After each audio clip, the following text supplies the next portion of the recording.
Dunn Field saw its attendance record shattered in 1920, hosting 912,832 fans across the season.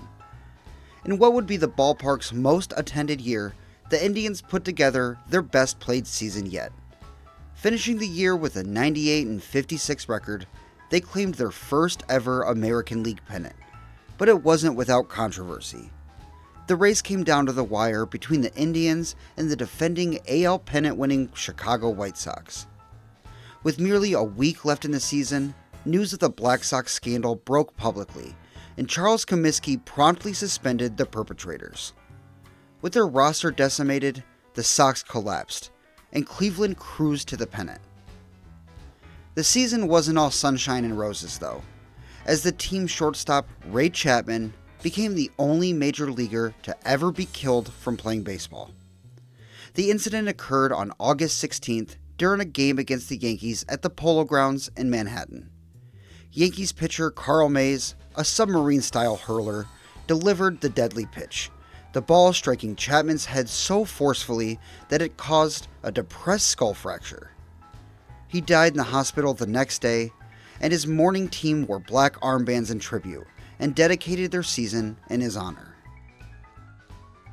After winning the pennant, they headed out east for the start of the World Series, which pitted them against the National League winning Brooklyn Robins. Set to be a best-of-9 series, the first 3 games were played in Brooklyn at Ebbets Field, where the Indians took Game 1 before falling in Games 2 and 3. The series pivoted to Dunn Field, where the nearly 30-year-old baseball diamond would host its first postseason play since the 1896 Temple Cup. Game 4 was on October 9th, in front of a lively crowd of 25,734. Stan Coveleski started the game for the Tribe, hurling a complete game, 1-run performance, as his offense put up 5 runs against 4 Brooklyn pitchers and tied the series at 2 apiece. The next day, 26,884 showed up to watch an 8-1 beating handed out by the home team in Game 5. Cleveland's Jim Bagby went the distance as the Indians pulled ahead in the series. That Game 5 might objectively be the coolest World Series game ever played. The nearly 27,000 that showed up to Dunn Field for the crucial game were treated to a series of rarities. First of all, the bottom of the first saw the first World Series Grand Slam off the bat of Indians right fielder Elmer Smith. The bottom of the fourth saw the first World Series home run from a pitcher off the bat of Tribe hurler Jim Bagby. Then the top of the fifth saw Indians second baseman Bill Womgans catch a hard line drive, step on second for a force, and tag the incoming base runner from first, creating only the second unassisted triple play in Major League history, and to this day, the only one to ever occur during postseason play.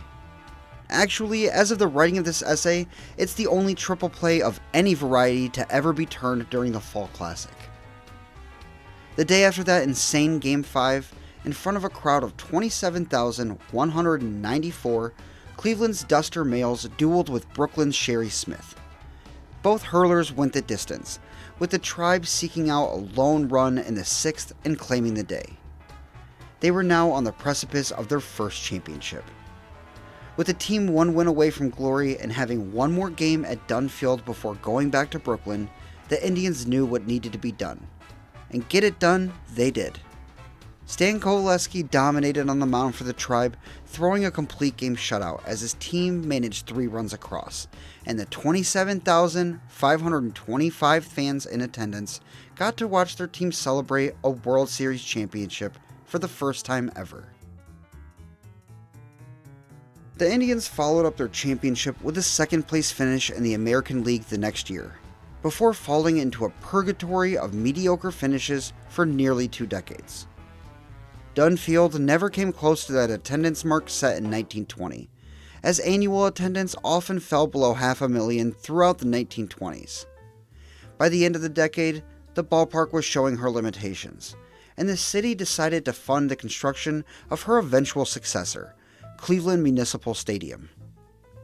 The franchise also changed hands twice throughout the decade. In 1922, team owner Jim Dunn passed away, and his assets were passed to his wife Edith. Edith owned the ball club until 1927, when she decided to put the franchise and ballpark up for sale. Real estate magnate Alva Bradley purchased the team. Bradley would helm the organization for nearly 2 decades before selling the team to Bill Veeck in 1946. Upon Bradley's purchase, the name of the ballpark was restored to League Park.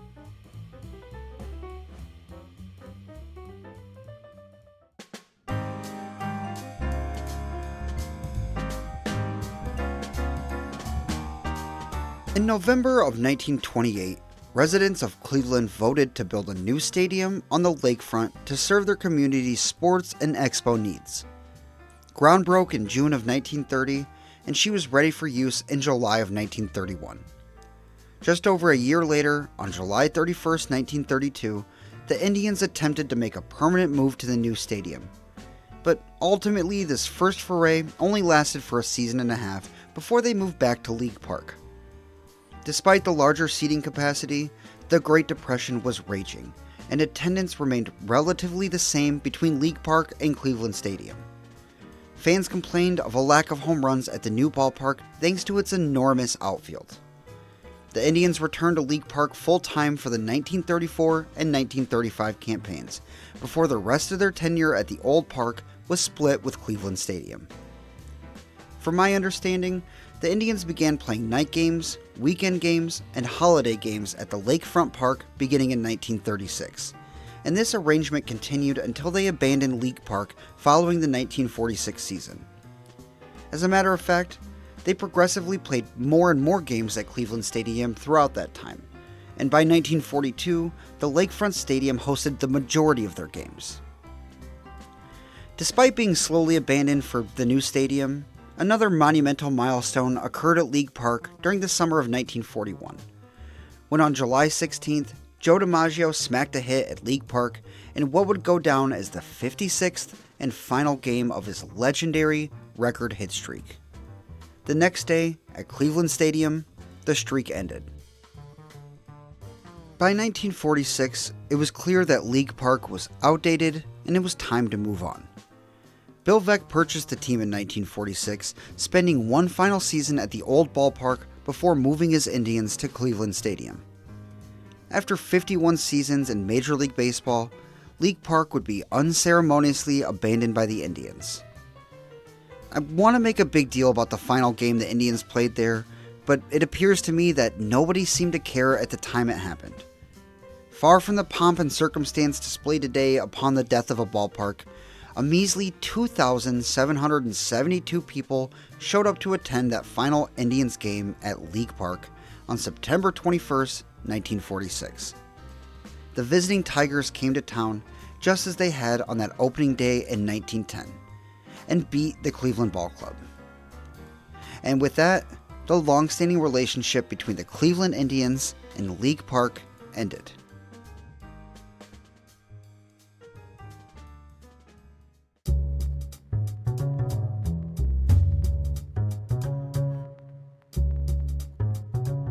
The Indians weren't the only baseball team to call League Park home during this time, though, as it allegedly began to host Negro League baseball in 1934 when the Cleveland Red Sox of the Negro National League played their 1 year of existence at the park, posting an abysmal 3-22 record. 5 years later, the Jacksonville Redcaps allegedly moved to League Park and became the Cleveland Bears of the Negro American League. They supposedly called the old ballpark home for 2 seasons. Take these with a grain of salt, as the only source I read claiming that either team played at League Park was Wikipedia. Baseball Reference itself has the ballpark notation suspiciously blank for both teams. So if anybody can clarify in the comments where the Red Sox or Bears played in Cleveland, I would greatly appreciate it. For the purposes of this discussion, let's just assume that they did play at League Park. In their 1939 season, the Bears finished with a 20-21 record, before finishing 1940 with a 21-16-1 campaign. Following the 1940 season, the team packed up and moved back to Jacksonville, Florida. League Park only sat without a Negro League team until 1942, when the Cincinnati Buckeyes moved to Cleveland and chose the ballpark as their home. The Buckeyes played at League Park through the 1948 season, treating their fans in Cleveland to winning baseball in each year they were there. They even won 2 Negro American League pennants while at League Park in 1945 and 1947, bringing postseason baseball back to Cleveland for the first time in 2.5 decades. They fell short in the 1947 series to the New York Cubans, but just 2 years prior, in 1945, they managed to win the World Series over the Homestead Grays, treating League Park to the last championship it would ever host. The Buckeyes would spend 1949 in Louisville, before attempting a return to Cleveland in 1950 and quickly dissolving. The Negro Leagues have, as of now, been officially historically recognized as major leagues, and given that, it's accurate to say that League Park continued to host Major League Baseball following the departure of the Indians. But an unfortunate side effect of this is the incomplete statistical record of the Negro Leagues, and given this, I can't find any information on what the last actual Major League game at League Park was. And in some small way, that breaks my heart. Some bit of me feels deeply disappointed that these structures that serve our communities for so long can be so easily forgotten and ignored. With little more than a fizzle, League Park was slowly abandoned by the baseball community, and by sometime in 1950, she hosted her last ball game.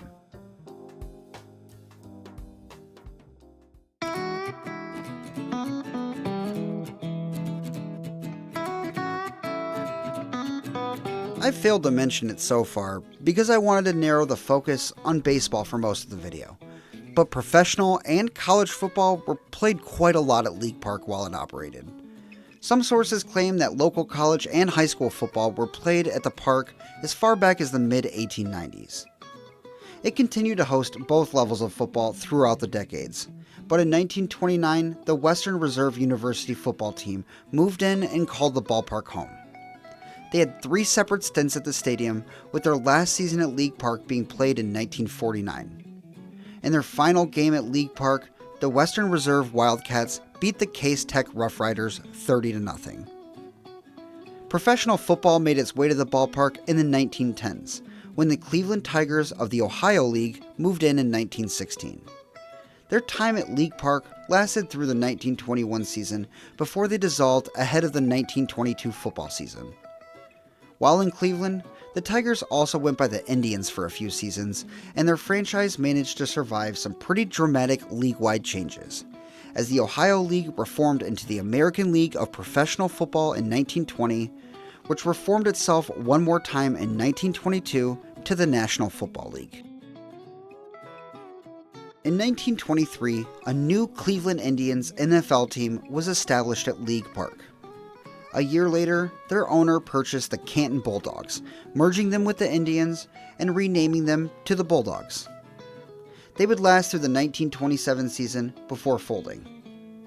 Just under a decade after that, in 1936, the Cleveland Rams were established and moved into League Park. Their first season was spent in the second iteration of the American Football League before they joined the NFL going into the 1937 season. They played in Cleveland through the 1945 season, hosting games at both League Park and Cleveland Stadium. Their tenure in their birth city culminated in them winning the NFL championship in 1945, defeating the Washington Redskins 15-14 at Cleveland Stadium. Following their first championship, the team packed their bags and moved to Los Angeles. While the Cleveland Browns were established in the mid-1940s and played their games at Cleveland Stadium, they began to use League Park as a training facility in 1952, and would continue to do so until 1965. And unless I'm mistaken, that was the last time a professional sports team would utilize the ballpark for any athletic purpose. For all intents and purposes, League Park was finished.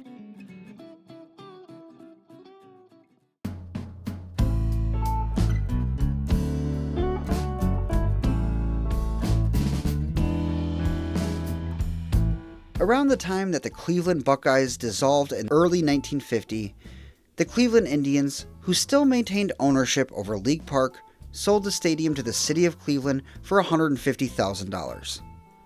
Slowly, over the next several decades, they would systematically dismantle the stadium. First, in 1951, came the demolishing of the majority of the stadium in order to prevent it from competing with Cleveland Stadium. They removed the outfield bleachers, upper deck that wrapped behind home plate, and I believe the giant wall in right field. When initial demolition was complete, all that remained was the lower deck bleachers that wrapped around home and extended down the baselines, and the home clubhouse under the third base bleachers. From my understanding, further seating was removed in the early 1960s, and in the following decades, little by little was chipped away. The grounds were converted for public recreational use, and the baseball diamond remained in place as tribute, but it fell into disrepair. By the early 2000s, all that remained from the original ballpark was the right field ticket booth and its adjacent wall, long having begun the process of eroding. The first long-standing home of Cleveland baseball and the birthplace of the Cleveland Indians, the home of 3 different baseball championships, abandoned and forgotten to time. Well, not completely forgotten. In the 2000s, Cleveland City Councilwoman and Howe resident Fannie Lewis began a grassroots effort to revive the ballpark in service of its community and in tribute to its history. Her efforts were successful, but she ultimately did not live to see them through, passing away in August of 2008. 6 years following her death, the ballpark was publicly opened once again. The baseball field was completely redone, featuring the original dimensions and a 40-plus foot tall wall in right field with support beams that jut out and cause wild bounces. The cottage-style ticket booth and its adjacent wall were restored, proudly standing as the last true remnants of the actual League Park. And in what might be the best cherry on top of any ballpark story I might ever tell, the rededicating of the ballpark also came with the opening of the Baseball Heritage Museum inside of the ticket building. The most baseball of all endings, poetically romantic. Instead of apartments, such as what now stand at the sites of the Polo Grounds or Ebbets Field, or the monstrosity of a parking lot that the former Comiskey Park now is. It feels so good to see one of these old baseball grounds get its due. No longer abandoned and forgotten to time, League Park, now known as the Fannie M. Lewis Community Park at League Park, serves her community once more. An invaluable educational resource and a conduit for creating connections across generations through this wonderful game we call baseball.